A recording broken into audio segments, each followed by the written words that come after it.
Ah. Ah. Is it real? Is it really happening? I don't even know.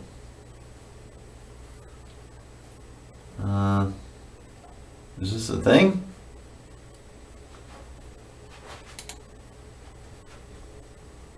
Am I...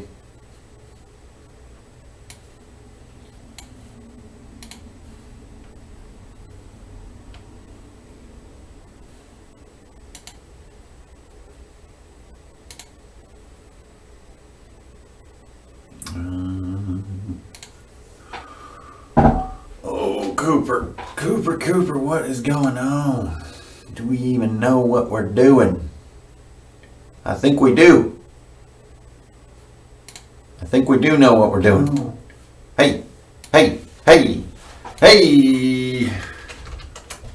Okay, I think I got it working.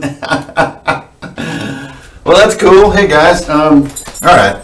So hey, I was just setting up a new jam there where I can directly output to a live stream using XSplit, so I don't have to keep doing all this silly YouTube stuff, and I got the thing working. I can't believe it. So it looks like XSplit has its own built-in streaming output, so that's pretty sweet. So I can see all the chat with you guys. I'll get it set up eventually here where you guys can see it. It'll be built into the video for later archiving, but for now this is kind of gonna get it done. Gods of D&D, summon me! I'm here. I'm trapped in this tiny little box, and I'm bathing in nuclear fire. Okay. Hey everybody. I know no announcement or anything like that. Just kind of popped out of the internet ether here, as I've been doing here in this past week now and again, just because so much crap is happening with ICRPG coming out, and I've been granted a boon in this way. It's just like an amazing response to it. So part of the amazing response is like a lot more work has to happen. So really getting the book out there was really just the first step. So it's just like, whoa, head explosion. So the first thing that I did was this morning I took all of the typos and errors that everyone has found so far. Those are already in the digital upload or download. So if you just grab your digital copy again, it'll have just little typos and fixes. There was one paragraph that was actually duplicated. Like, it's insane that you can look at this stuff so long and so much, and you start just sort of seeing through it. You just don't see it. Shh, come on, Coop. Cooper wants to be on TV. Well, and who can blame him, really? So anyways, that's already got done. And then I was like, okay, I got this other stuff, you know, let's just pull the trigger. Let's just like get these wheels turning as fast as we can. So I went ahead and updated Volume 1, Volume 2, and the core set with an online play kit. So what the hell is an online play kit, you may ask?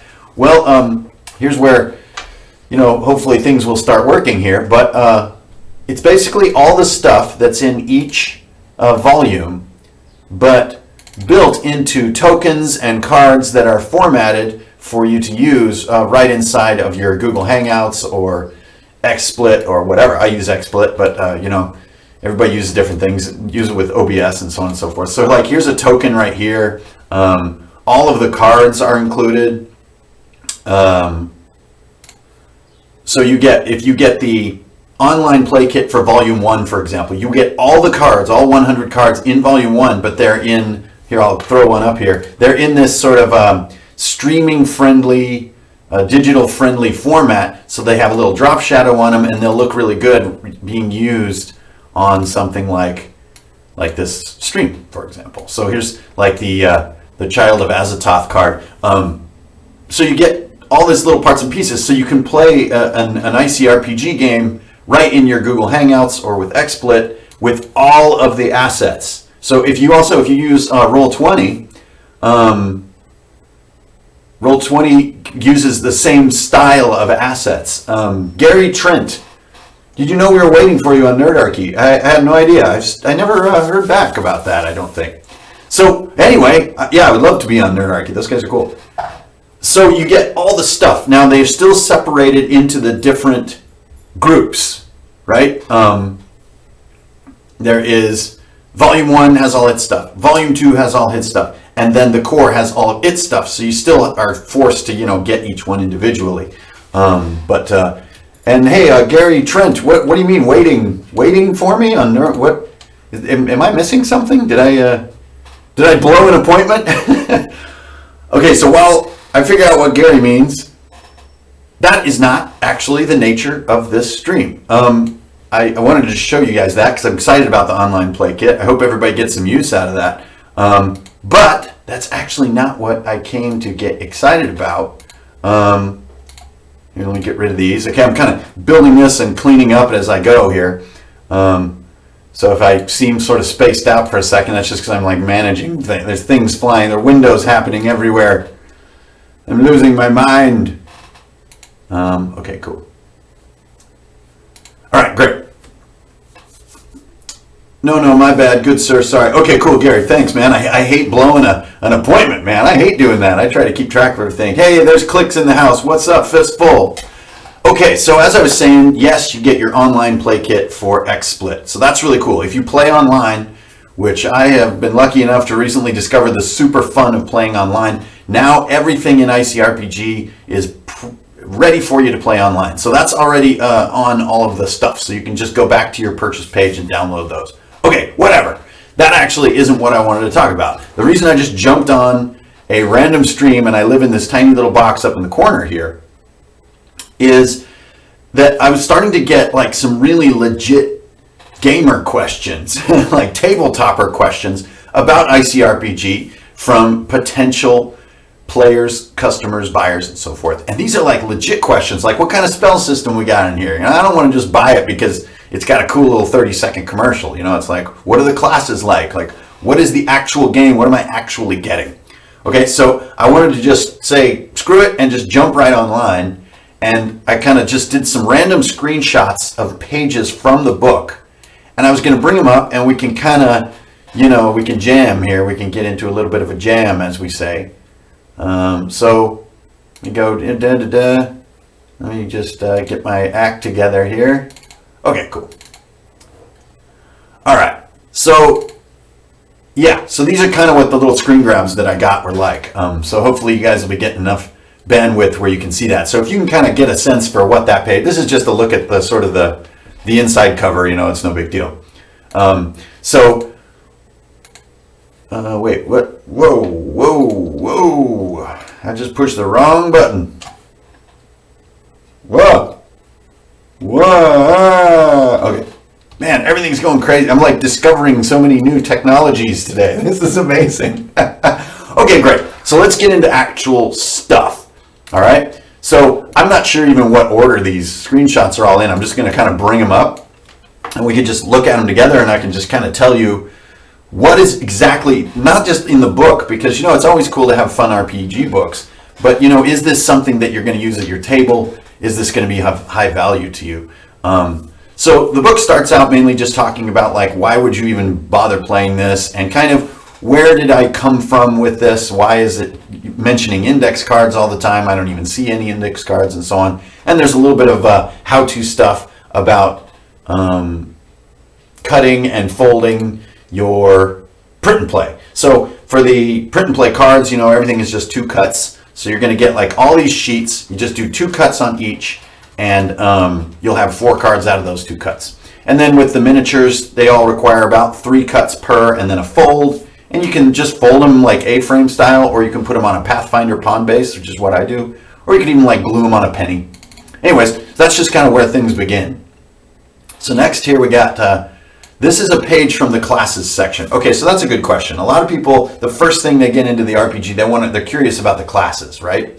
And if you see little like digital odds and ends here, that's because these screenshots are like straight out of my my InDesign file. So you're kind of seeing some little gribber handles and you might see like a cursor here and there. That doesn't mean there's a cursor in the book, but so anyways, the classes. Okay, so there are 9 classes for each setting. So there's 18 total classes, and the classes are built in a very simple fashion. Each class is basically a piece of flavor, you know, where they come from, who is this guy, what's so cool. Their sort of main quote, you know, like, you know, my sort of tank, he's called the Defender, or the Guardian. his quote is like, "I stand between us and them." You know, it's this kind of stuff. Or there's a class called the Blade, which is like all swords and axes and knives and everything. And his quote is like, "I will kill them all." So it's just like a super tight little quote to give you that tone that you're going to get out of the class. So you get the description, the quote, then you get recommended gear. The gear system and the gear acquisition system in ICRPG is really simple. All characters start with 3 pieces of equipment and 1 piece of loot. And you can kind of pick those from starter lists, and that gives you your sort of starting feel on your character. Then finally, the really good stuff is the starter reward and the milestone rewards for that class. That is all there is to a class. So what are those rewards? Milestone and starter rewards are basically like a piece of loot that is has a high specialization effect on that character. So a starter reward is just, you know, like it might be like a blip module, which is like a limited teleport module. It might be, you know, a burst fire weapon that gives you the ability to burst fire. It's the thing that makes your class your class. So just by creating the character, you get this piece. Now in ICRPG, there are no skills, there are no talents, there are no feats, there are none of that stuff. Every single thing that you are is comprised in loot. And so you can get loot that changes your stats, you can get loot that lets you do things, you can get loot in the form of spells, you can get loot in the form of food, you can get loot in the form of armor, all this different stuff. But that way it just consolidates it all down, and when you're getting chests in the game, which is sort of the delivery mechanism of loot, you have no reason not to be anything but super excited. Everything in there is going to work into your character. Now the difference between a starter reward and a milestone reward is that starter reward just happens. Milestone reward is ICRPG's replacement for leveling up. A milestone just happens when the DM sees that it's time. It's when the player does something huge, when there's a turn in the chapter of the story. There's always a moment, you know when it is, when a milestone reward happens, and you can either let the player choose that, or you can assign one, you can make one custom. Everybody has different ways of leveling it up and stuff like that. So that's kind of a brief look at classes. So you're going to get 9 fantasy classes and 9 science fiction classes. We're looking at a page from the science fiction classes right here. And yeah, that's kind of classes in a nutshell. So we're just going to like bounce around the book. I hope that's okay with everybody. Okay, next up. This is from way far back in the book. This is from the encounter construction part of the book, and it goes into archetypes. Archetypes for encounters are a lot like what I considered some of the most quintessential room designs from the past sort of 3 years of, well, has it been 3 years? Almost 2.5 years of being on YouTube. And it's like all these different pieces of gameplay, I've tried to boil them down into these archetypes. So you'll see that on each one it has a name, but then you'll also see that it has a target. So you guys know me, and I do the room DC, right? Is that each room has its DC, and you use that for all your saves, all your skill tests, etc., right? ICRPG takes that even one step further. It has a number called the target. The target is everything. It's what you use to hit enemies, it's what you use to do skill checks, it's all this stuff, and it's a variable number that the DM can adjust, making it either easy or hard. Anyway, so each encounter archetype, I've given it a kind of a generic target. This is really just how generically difficult it is. So you'll see like this first one here is really simple, you know, it's kind of like a pit in the middle of a room and you need to get across. It's very simple, but there's so many great rooms that are built just like that. So each encounter archetype gives you a little map, and there's some sort of codified symbols about where enemies and entrances and exits are. And just by taking these, deciding on one, and then skinning it to whatever you're working on, it's just the ability to generate encounters that are spatial in nature, whether you're using Theater of the Mind or not. It's just right there. I mean, you can feel it. I really like this section. I'm really proud of it because this is an esoteric topic, and to finally get it down on paper was a really good feeling. Okay, let's just keep rocking through here. Here we go. There's a page out of the monster section. So the game comes with 23 monsters, and I know that's probably not a ton, especially if you're a real sort of monster collector. The Nadidium index card is what it stands for, yeah. So 23 monsters in the core set. I did that partially just because, I mean, even that was a lot of work and I just wanted to get it out there. But we're going to have a big monster book coming, and I just wanted to sort of lay the groundwork for that. The big monster book, I'll probably try to do 100 monsters. But I was also learning how I was going to put monsters in this game. And so if that's what you're wondering about ICRPG, these are what monsters look like in the book that you're going to get. So you will get a little foldable paper miniature to go with each one of these. Actually, you get tons of them because they're all replicated, so you can make hordes. But a monster is just a heart rating. So hearts in ICRPG are fundamental. They are how much work it takes to overcome a thing. So when it comes to monsters, a heart is hit points, right? You need to destroy all of his hearts to kill him. A heart equals 10 hit points. A heart always just equals 10 of anything. So you're like, well, that's a little abstract and weird, but it starts to make much more sense when you imagine something like a challenge. Like, let's say you're climbing a cliff and it's a 1 heart challenge. That means I need to do 10 points of climbing effort to overcome that cliff. Now, if we're playing through the game and we get to a challenge that's a 2 heart challenge, I instantly know, like, oh my god, that's twice as hard. That's a 20 point. So we'll get to effort here in a minute, but that's really the biggest innovation of ICRPG, is that what normally we only do with damage, right? Like, I succeed on my roll, right? But then I have to roll damage and I have to overcome some total, right? That's how damage has worked since the beginning of time. In ICRPG, lots of tasks work that way. So instead of only people doing damage getting all the cool detail, everyone gets it. And that was the biggest change that I wanted to happen in an RPG. And so we'll get more into effort as we go. So anyways, as you're looking at monsters here, whoop-doo, they have 2 hearts. So that means these guys have 20 hit points. It's very easy. I did the heart thing because it also avoids arbitrary detail. There really is no meaningful difference between 12 and 14 hit points to me.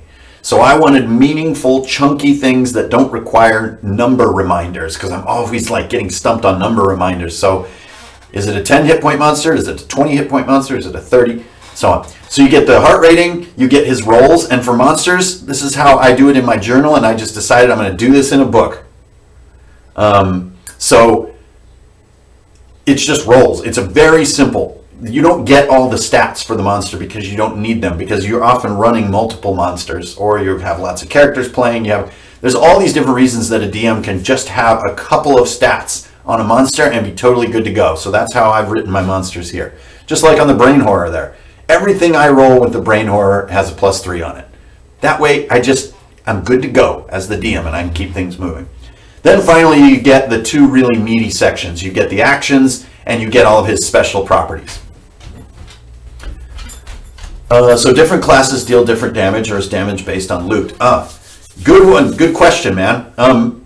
Damage is based on what you're using or what's doing the damage. So that's all part of the system. So anyways, these are monsters. They're great. We'll come to damage in just a second because that's another area that I've really kind of twisted it. So yeah, you get these monsters and they have, parasitic reproduction and all this cool. It shows you things. My monsters are very mechanical in nature, so I'm trying to really give you ideas of how they're going to scramble your board up and drive your players crazy. So on that damage question, let me see if I can find this page. Boop. Okay. So if you look to the right on this page, this is an early part of the character building section of the book. You'll notice this little section titled effort. So damage is just one kind of effort. So anytime I'm using weaponry, it's a D6. Boom. It is that simple, and it's fantastic. At first I thought, I don't know, but the more that we've been playing this, I've been playing for almost 3 months now with 3 different groups. And or is it 2 groups? Or is it 3 groups? It's 2 groups. So anyways, so the type of output that you do with effort is really the way to think about it. Damage is just one little category of effort. If you're using your hands and your mind and nothing, no implements of any kind, that's basic work. That's a D4. So let's take a chest, for example. You're going to open a chest. There's many different ways you can try. It's a 1 heart chest, right? So you need to do 10 points of effort on this chest to open it. So if all I have is my smarts in my hands, I'm going to be rolling a d4, and it's probably going to take me, you know, like 4 turns to open the damn chest, right? If I'm hitting it with a sword and I have a strength bonus, then I'm rolling a d6 to open this chest, and I could probably get it in 2 turns. If I have a magic sword or I'm shooting a spell, those are both magic effort, then I'm rolling a d8. And with a bonus, I could likely get that in one turn. Because remember, I'm aiming for 10. And then finally, with ultimate effort, which is a d12, you're almost guaranteed to just nail it and pop that chest right open on your first try. You get to roll ultimate effort whenever you roll a nat 20 on your attempt. So instead of doubling damage and doing all this kind of like extra math and things that slow the game down, anytime you get a critical success, you just add a d12 into what you're normally rolling so that you don't have to double things or have different versions of the rule. And it is fantastic. And I'd like to send a shout out to Cyrus. He's really the one who really helped to refine our ultimate effort and critical success mechanic. And it really came together great. So anyways, loot does change the effect that you're going to have on damage, the kinds of damage, the details, the narrative details. Loot gives you more bonuses. So you might get, you know, like a ring of giants that makes you stronger. So when you're doing your weapon damage, which is still a d6, you're putting a bigger bonus on it, so on and so forth. So the more that you start to use effort as a DM, you'll see that the key to it is it gets more players involved in the game, because not everyone just wants to cut trees down, like just hack things to bits and get all these fun rolls. It gives role players much more to do. It gives gadgeteers and investigators more dice to roll. And the biggest effect it has is it really changes time. Suddenly turns become very critical how you use them, because you're having to earn your way through tasks that used to be binary or instant. The D10, Michael Whaley, thanks for the question, is withheld for loot rolls. No, Marcus Balassi, great question. A crit is a crit no matter what. So let's say I'm poking you in the eye with my finger, right? That's going to be a D4. That's basic work. But I roll a 20 on it, so I just add my D12 to the D4. So yes, that creates a bigger exaggeration. Then I'm zapping you in the eye with a spell, that's a D8, and I add the 12. So you're going to get a constant addition, but yeah, since the D4 is so small, I think I see what you mean. It can create a wider variance. But the joy of using a D12 rather than doubling on a crit is that it's another dice to roll, and it just adds yet another little mix. So that you get that 4 on your D4 and the 12 on the D12, and it's just another yes. You know, the more yes moments, the better for me. Okay, so let's just kind of keep on going. I'm not going to back up quite yet, because this will stay on YouTube. This isn't just a fleeting thing. We'll archive this bad boy. So let's just keep moving. We're kind of just trucking through it here.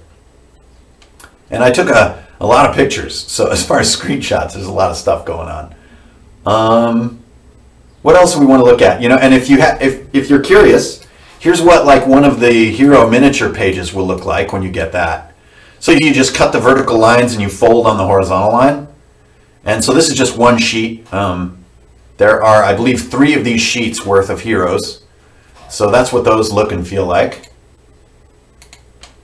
What else do we have going on here? What's like, you know, really down in there? Here we go. So, and the more that we're starting to talk about checks and attempts, the more that the target and the other elements, you're probably starting to get curious. Plague Uni. I did all the art. It's been a big project. Okay, so the target. Remember, I mentioned this a little while ago as part of Encounter Archetypes. The target is what you're rolling against all the time. The only D20 roll that isn't against the target is when monsters are attacking players and they roll against player armor, because that gives players that extra special level of detail that monsters don't deserve. But when you're attacking a monster, you don't try to hit his armor class. You try to hit the target. When you're making your dex save, you hit the target. When you're trying to look across the valley to see if the intruders are over there, you need to beat the target. Like the target, the target, the target. So there's this symbolism, which is a big D20, this big red D20, because at my table, I use a big plastic red D20 that's like sort of oversized to mark the current target. That way, as players are rolling, they never have to ask what they're trying to beat. It's sitting right there on the table. It's massive. And the DM gets to work with this by making things easy or hard, and that adjusts the target by 3 in either direction, and that's it. So the DM isn't making arbitrary difficulty bonus or penalty kind of calls and all this sort of thing. There's a couple ways that players can make things easy, like by helping each other, by doing the same thing twice and stuff like that. So as the DM, you're basically you're always saying stuff like, make a hard dex check, make an easy strength attempt, stuff like this. So that's more about the target. Do monks use hand-to-hand doing? Yes, indeed. Well, there is a piece of starter reward loot called the Martial Arts Manual, which lets you do weapon damage when fighting barehanded. So that's, that's the way around. And this is a little insight into how loot is really the big rule bender in the game. Loot can do anything. It bends all the movement rules, it bends the stats, it bends the dice assignments, it bends the targets. There's even a piece of loot that'll bend the timer. I think it's called like a temporal disruption module. So if the DM rolls a timer and you don't like it, you can have them try it. You can have them roll again if you have that piece of loot. Okay, how does magic work? How's duration of effect controlled like a magical barrier? Everything involving that is usually done with 1d4 rounds when it comes to duration.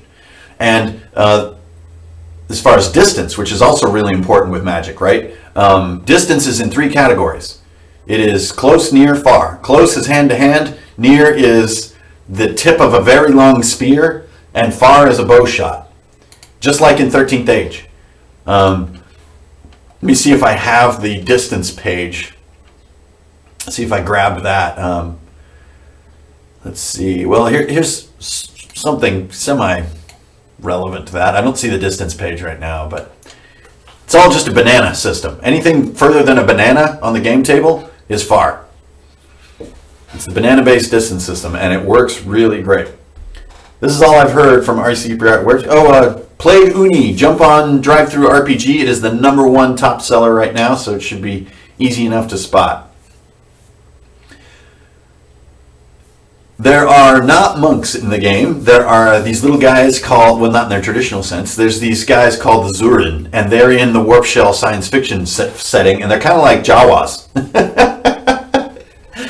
So there you have it. They're like these badass little Jawas. But you'll find that out when you get the book. Okay, so here's a little look at some of the action economy and like classic, compound movement.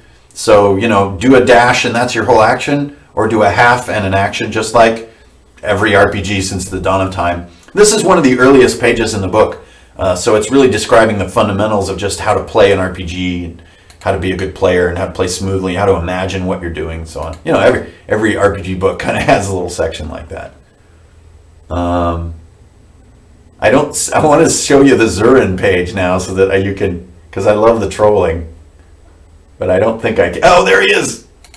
Okay, here we go. So this is another, this is what we looked at earlier, actually. These are the Warp Shell classes that we looked at earlier. And you see this little Zurin guy over here? That's one of them. So he's one of the sort of hand-to-hand wizard guys. These guys are awesome. They're kind of some of the only sort of peaceful people in my entire game cosmos. They're kind of cool little chill dudes. What else do we got here? Okay, so just sort of rolling around. Don't have any kind of structure here. So this is a page out of the story architecture section. Now this is something that I get zillions of questions about, just zillions. How do you come up with sequences of events and what happens in like writer's block, the blank page syndrome, which believe me, is so tough. Oh yeah, Jake, Dakota is totally right in the canon, man. Check her out. She's the gunner class. And anybody who played with me recently and had a little character whipped up there in here too. Anyway, so I get a ton of questions about this kind of creative barrier problem about building story and stuff. And so I put this section in the book, and it basically gives you a method to draw ICRPG cards from a face-down stack at random and put them onto this little flow chart. And each little node in the flow chart sort of serves a function in your adventure design. And then what you get on the card is often really random and really weird. And coming up with explanations for what that means and how that's going to become an adventure can be very, very fun and also very unexpected. So really happy with this little section. I know that if people actually sit down and try this, I think they'll have a great experience to sort of stumble their way into great ideas rather than sit down and, you know, squeeze them out by sheer force of will.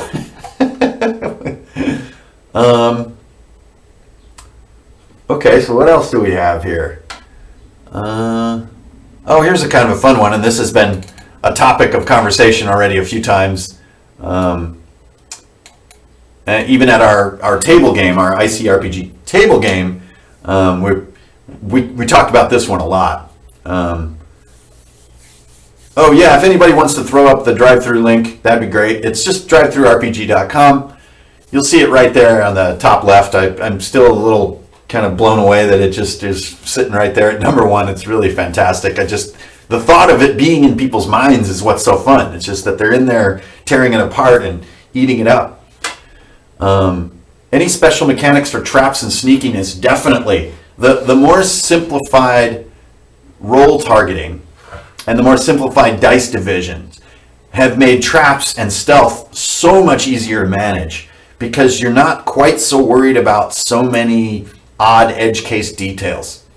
And I can't say that it's like revolutionary in the area of traps or sneakiness, but I think it's just a little more satisfying than maybe traditionally. I have not been sort of intentionally put a bunch of traps in the book because I kind of want to do a trap book. It's been a dream of mine since I was a kid. Like, you know, what is it? Grim Girdle? What is this? The Grimtooth's trap books. Yeah. Man, were those great. I always dreamed of making one of those, so I'm going to go do some of that. But anyways, yeah, so this is oh great, teach the misses. That's awesome.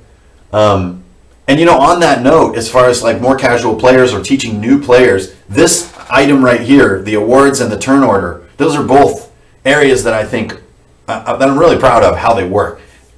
Man, I'm so brutal. You know, guys know how I am with initiative. So I've just boiled it down into this clockwise setup. And you can see in this diagram here, I'm suggesting that actually what your class is should give you an idea of where you should sit at the table to exploit the clockwise turn order. Because it's what my players started doing and it's freaking brilliant, and so I put it in the book. And then on the awards side over here, this is a little piece for the DM, how to build characters up at the right moments. So you do have the Milestone rewards, which were the big daddies. But then you also have hero coins.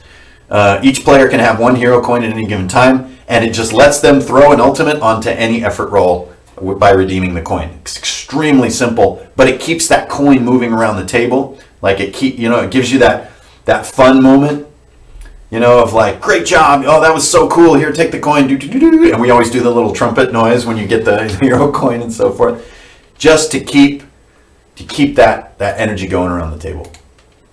So the one that I really wanted to show, possibly the most sort of the biggest hit so far, I guess, is the death mechanic in ICRPG. So this is it right here. So you have this loot type thing here that you pay no mind to the man behind the curtain. There you go. But the death page is here on the right. And I just wanted to lay it out for you guys, because if you're thinking about buying a copy, you know, I want you to know that you're in for mechanical value here, not just kind of a neato, you know, novelty book. There is mechanical value that can go into any game, I would like to believe. And yeah, as far as updates, everything that I update is always free to everyone who bought the original piece. So as we go forward and we make more online assets, as we get more repairs and updates and all that stuff, it's free forever as I improve, you know, how the crafting of it works and so forth. So it's just so easy to update things on drive-thru. Why not use that feature to the ultimate? And thanks, Mishi Knight. I appreciate that. So the death mechanic. All right, you drop to 0 hit points, right? Instead of confusion, instead of am I dead or not, I don't know what's happening, you are dying. On your next turn, after you get dropped, you roll the dying dice, which is a d6 unless you have loot to change it. You roll that d6. In that many rounds, in that many of your turns, you're dead. Period. Period. You are dying, my friend. On each turn, as that dice counts down in front of you, you roll a d20, and if you roll a nat 20, you pop up with 1 hit point. That's it. Now, it's brutal because sometimes you will roll a 1. That gives you 1 round for the players to get over to you and give you an assist, you know, to get you stabilized, to get you up, with, give you a heal, give you a bandage, whatever. But man, oh man, if you guys try this, even try it in your D&D game.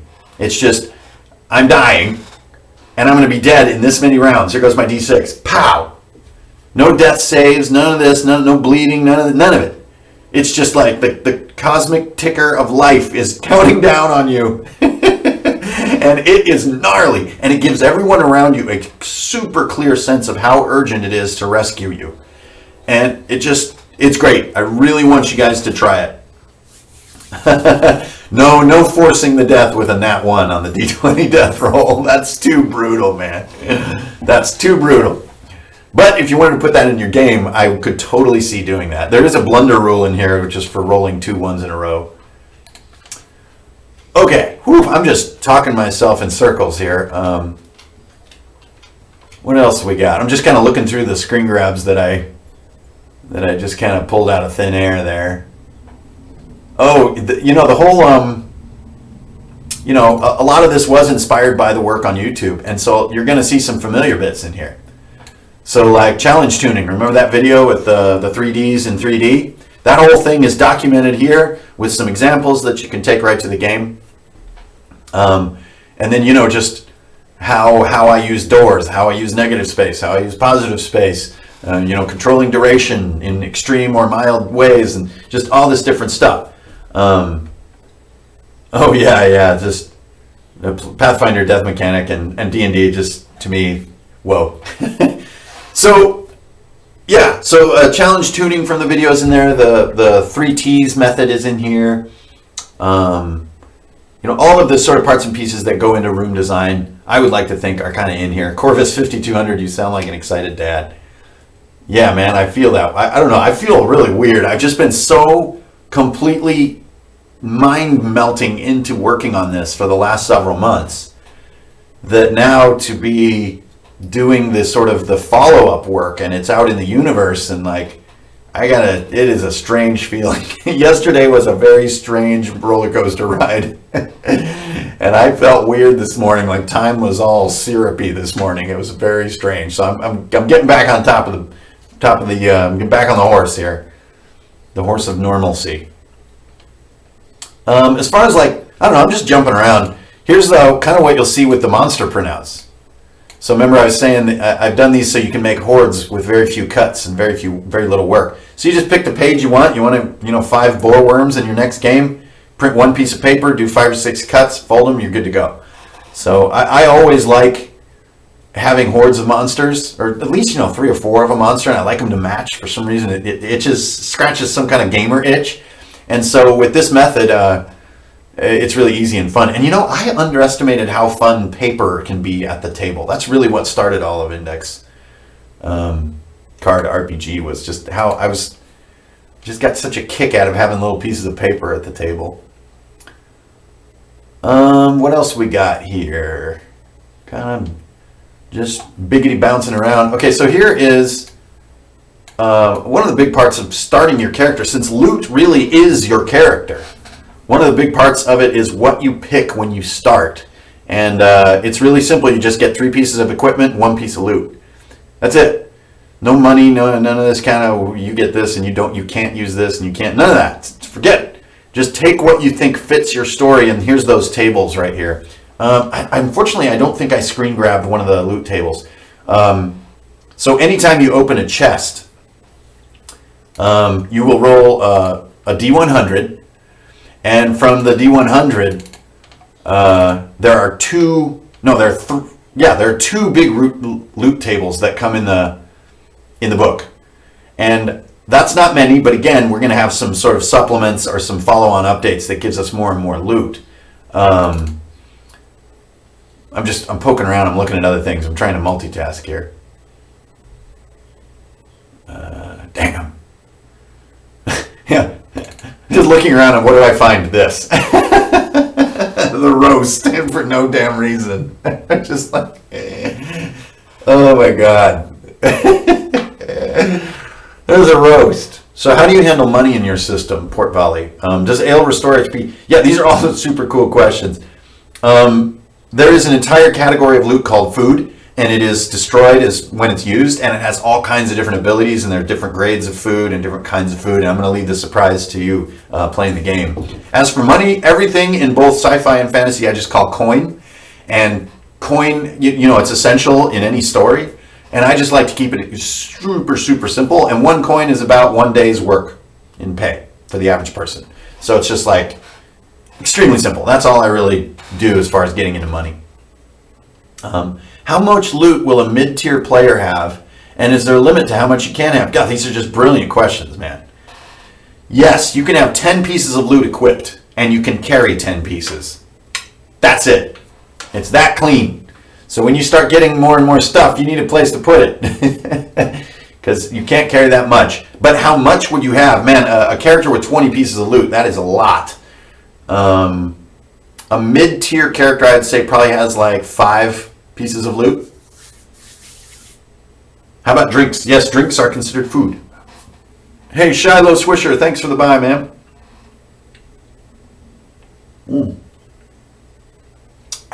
Yeah, the character sheet does include, you know, the loot control. The character sheet has a lot of little super tiny little notes on it to help you remember exactly what's going on there because my brain is so mushy. Here's kind of a peek at one of the weirder races in the game called the Zill, and this is a player race as well.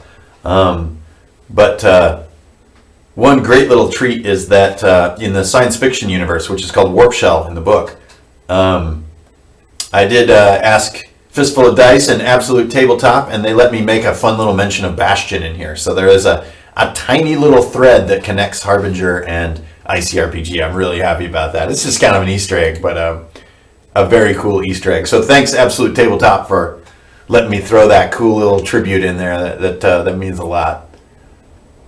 What else do I got here? I'm looking at pages. Man, I'm seeing a bunch of pages. Here's a little more on easy, hard, and you know how hearts can be used by the dungeon master to really create this discrete sense of challenge, right? It's like a 1 heart challenge is vastly simpler than a 3 heart challenge, and you don't have to remember all the numbers that go in between.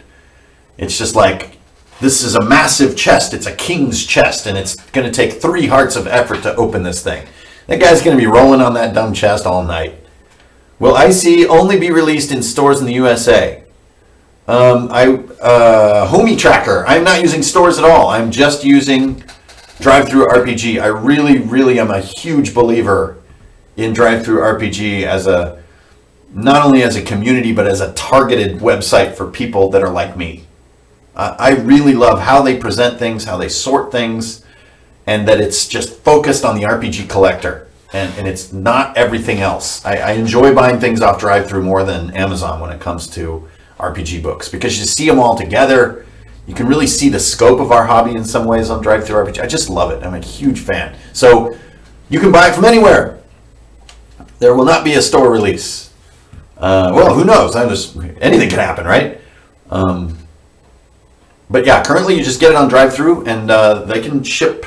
I believe they ship anywhere in the world too. So once the hard copies are out, which is going to take a couple more weeks, unfortunately, but that's life.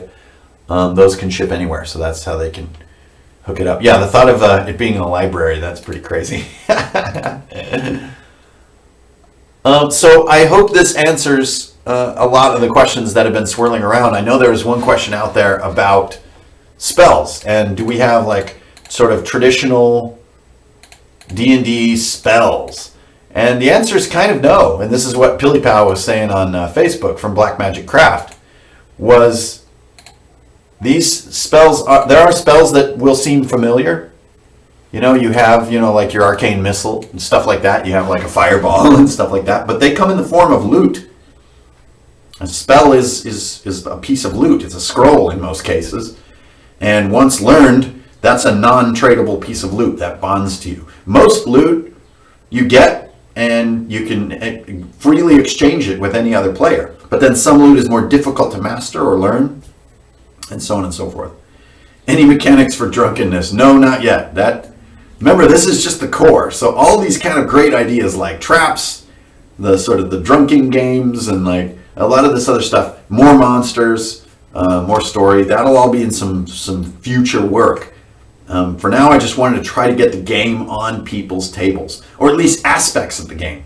You know, this all began as just a way that we were playing 5e. We were doing single target numbers, and we were doing the sort of discrete difficulty, like we were calling it monster class, but it was the same thing. It's like, does this monster have 12, 24, or 48 hit points and stuff like that. Once you learn the spell from the loot, I assume it doesn't count against your max carried loot? Yes, yes it does. Yes it does. Yes it does. Well, does it? Yeah. Or can you throw the scroll away? This question never came up before. Like, if you learn Fireball, do you just chuck the scroll? That seems a little strange, but you know, I could see either judgment falling on the table on that one. But I think those very discussions are what are so fun about where this is all headed. Do players have HP? Yes, they do, but they also go by hearts. All players start with 1 heart, except a couple of the really burly classes start with 2 hearts. And then a heartstone is a piece of loot that you can acquire. That'll give you 10 more hit points. But yeah, players don't have granular hit points, if that's what you mean. Magic being loot, I believe some can't learn how to use it. Currently, we don't have any prohibition on anything. Everybody can use anything. It's all just a matter of how you want to build out your character. I could see a DM making some calls on maybe some restrictions that could add a lot to the game. You know, like only the Zurin can use spells. That would be really cool. But I like to leave those things to a table, not to the core.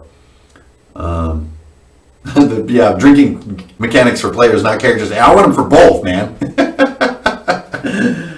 Burn a loot spot for a new spell. Yeah, exactly. See, I like the feel of that. So that would be my call at the table, is that you keep the spell scroll.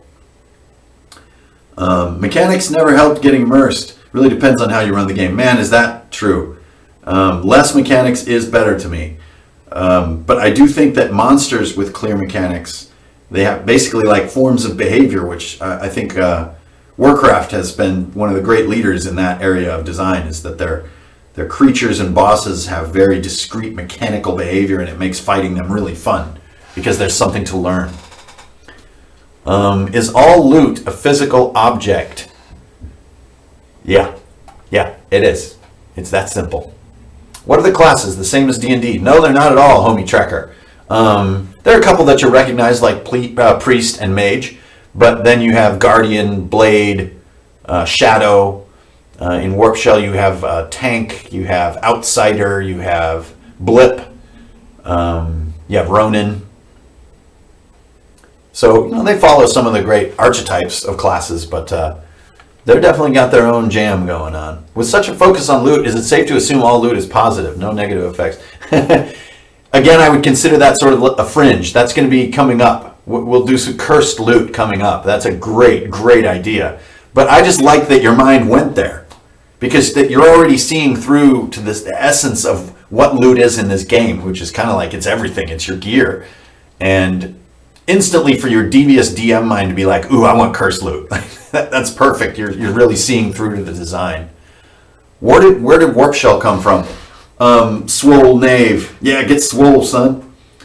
Warp Shell is a novel that I'm going to be hopefully maybe done with next year, but it's a science fiction world that I've been working on for a while, kind of just in secret on my own. But the Warp Shell is sort of a name for these sort of weird ships that are kind of like living creatures and stuff. Yeah, William Musal. It definitely, surface noise is a great way to describe it. Yeah.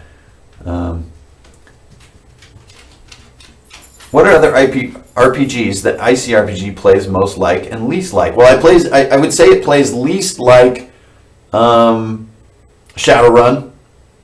like especially 5th edition Shadowrun. Like that is a big, dense, loads of dice and tons of ways to create modifiers and a lot of detail and all that stuff, which is cool, but it definitely does not play like that.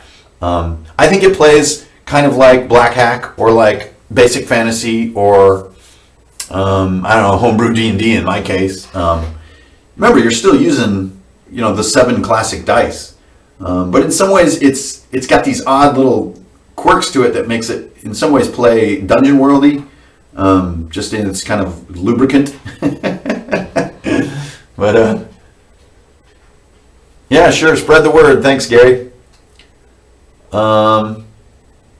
Some games are all about rules and only tactical mechanics. Yeah, I mean, Pathfinder gets beat up a little bit for being that game, that it's a very mechanical, very rules heavy. You've got 20 feats that modify your skill in 20 ways and all this kind of stuff. But a lot of people love playing that stuff.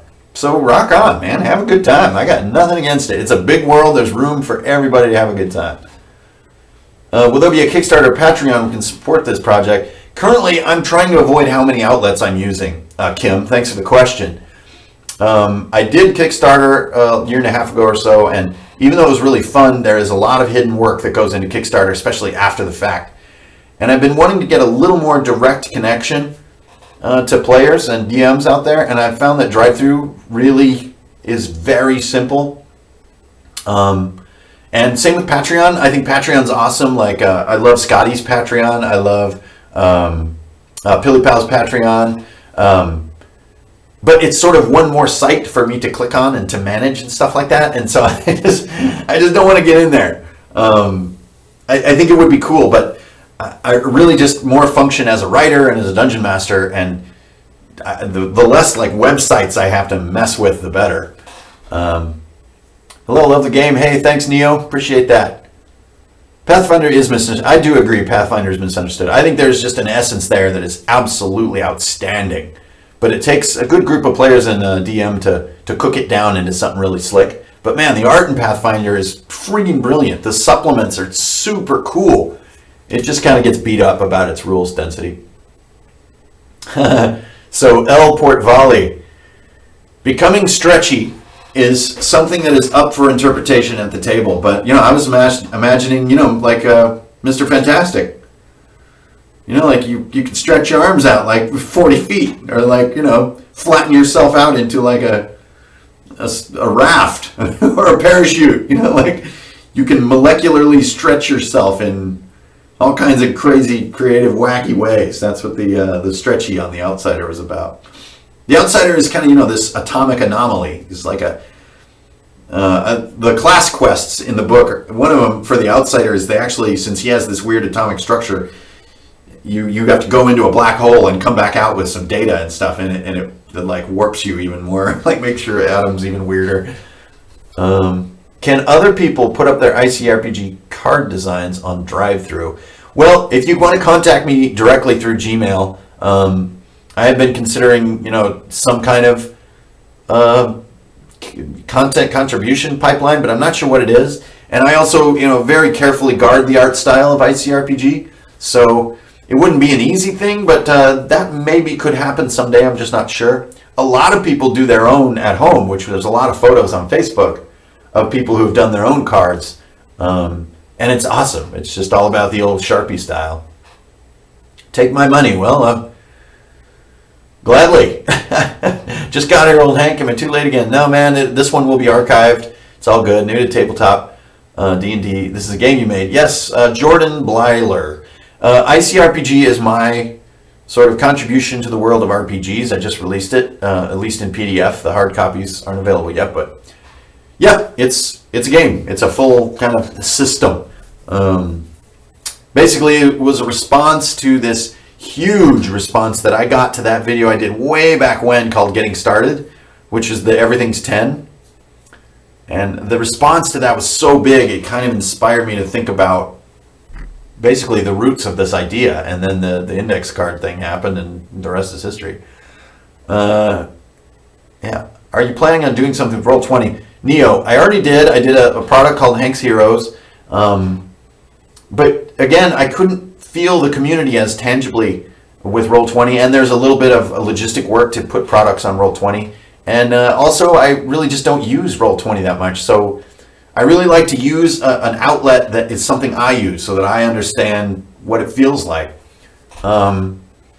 So the online play kits that come with the ICRPG downloads, you can use on Roll20. It's just I'm not going to put them in the Roll20 marketplace. The paper static.